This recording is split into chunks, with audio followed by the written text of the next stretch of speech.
Yeah, good morning, everybody. At the outset, I'm grateful for this opportunity to AIUS. I'm going to present the serial ocular surface changes in POG patients on topical anti-glaucoma drugs. As we all know, glaucoma is a chronic, multifactorial progressive optic neuropathy, and raised IOP has direct relation to the extent of optic nerve damage. And since IOP is the main causative factor, the treatment of IOP remains the mainstay of therapy for glaucoma.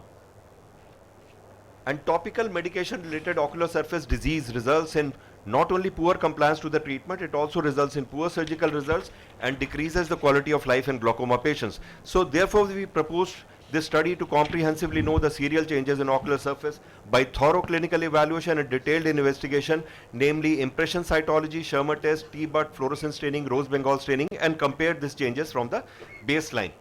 This was the aim of the study, and the objectives were to study these factors with travoprost alone, timolol maleate 0.05% and timolol maleate 0.5% plus travoprost 0.004%, and to study the conjunctival impression cytology in glaucoma patients on these three drugs. So study design was prospective randomized study. It was conducted in Department of Ophthalmology at DDU Hospital, and the study was done on 90 patients of primary open angle glaucoma fulfilling the inclusion and exclusion criteria. These were the inclusion and exclusion criteria.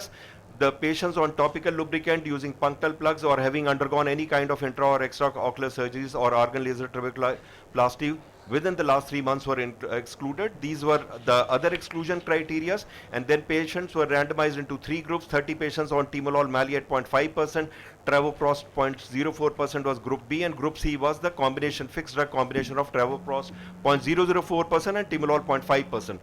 Slit lamp biomicroscopic examination, T-Butt, corneal fluorescence staining, rose Bengal staining, Schirmer test, and also impression cytology was done, and then further Nelsel grading system was done to evaluate these changes. Nelsel grading system, higher the grade 2 and 3, it indicates more ocular surface damage compared to the grade 0, which indicates more than 500 goblet cells per square millimeter. Statistical analysis was done with program SPSS version 16, and the results showed that there was no in particularly age and sex distribution, there was no statistical difference, and distribution of impression cytology showed that in particularly at what happened was maximum number of eyes with fixed combination had grade 3 changes, which was followed by, which was more severe than those of timolol, which was second in number, and then travoprost.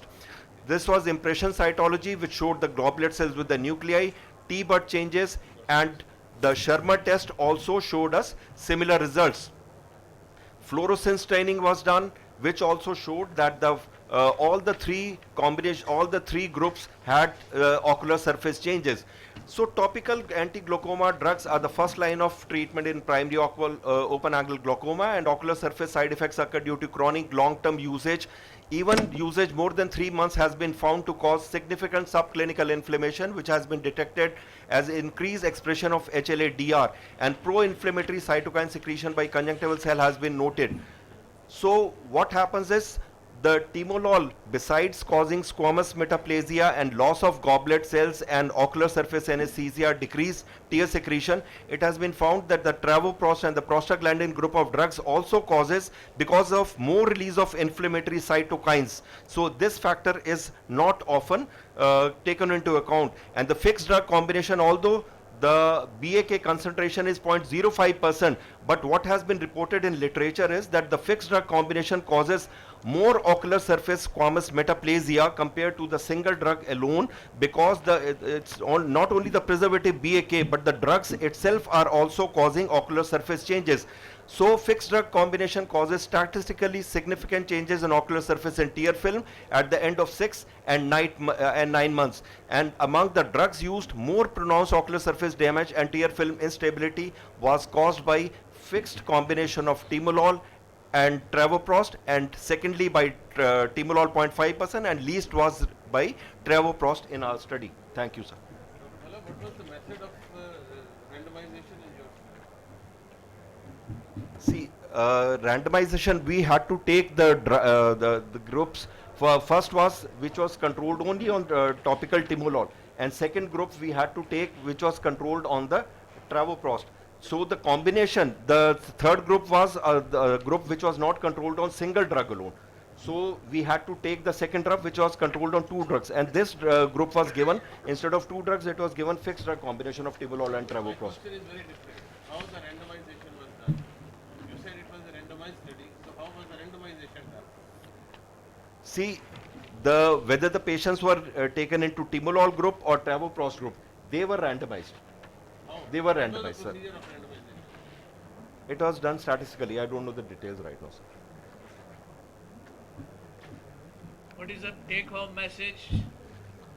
So take-home message is that normal literature says, and we are also under the impression that the fixed drug combination, because of the lower concentration of preservative, it has less ocular surface damage.